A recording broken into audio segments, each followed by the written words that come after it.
The causing of death of the other person, असा तो right of private defence आहे. तर ह्याच्यामध्ये अर्थात तसे सर्कमस्टन्सेस पाहिजे. जर आरोपीच्या अंगावर इंजुरीज असल्या तर हा बचाव तुम्हाला घेऊ शकता directly right of private defence. किंवा सगळ्यात बेस्ट म्हणजे काउंटर केसेस असतात, ज्याला क्रॉस केसेस म्हणतो आपण.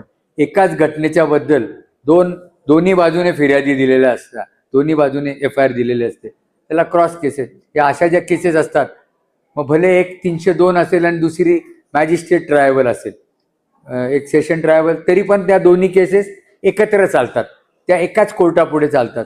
पुरावा पण एका पाठोपाठ एक किंवा सायमल्टेनियसली घ्यावा लागतो, आर्ग्युमेंट एकत्र ऐकायला लागतं आणि निकाल पण कोर्टाला एकाच वेळी दोन्ही केसमध्ये द्यायला लागतो, क्रॉस केसेस किंवा काउंटर केसेस असल्या तर.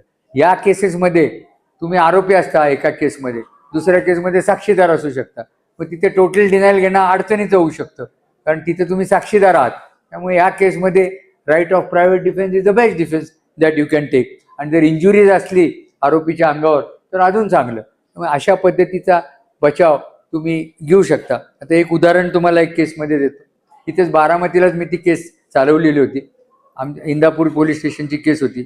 आमच्या विरुद्ध जे केस होती, आमच्या आरोपींच्या विरुद्ध 302 खाली होती आणि ज्याच्यात आम्ही साक्षीदार होतो ती 326 खालची केस होती. या दोन्ही केसेस एकत्र चालल्या. त्याच्यामध्ये प्रॉसिक्युशनची स्टोरी अशी होती की आरोपीची जमीन आणि कंप्लेंटची डिझीजची जमीन, या जमिनी एकमेकाला लागून होता आणि आरोपीच्या जमिनीमध्ये जाण्यासाठी एक रस्ता होता, असा कार्ट रोड होता.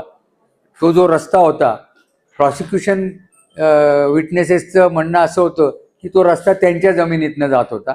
आरोपीचं म्हणणं होतं की तो कॉमन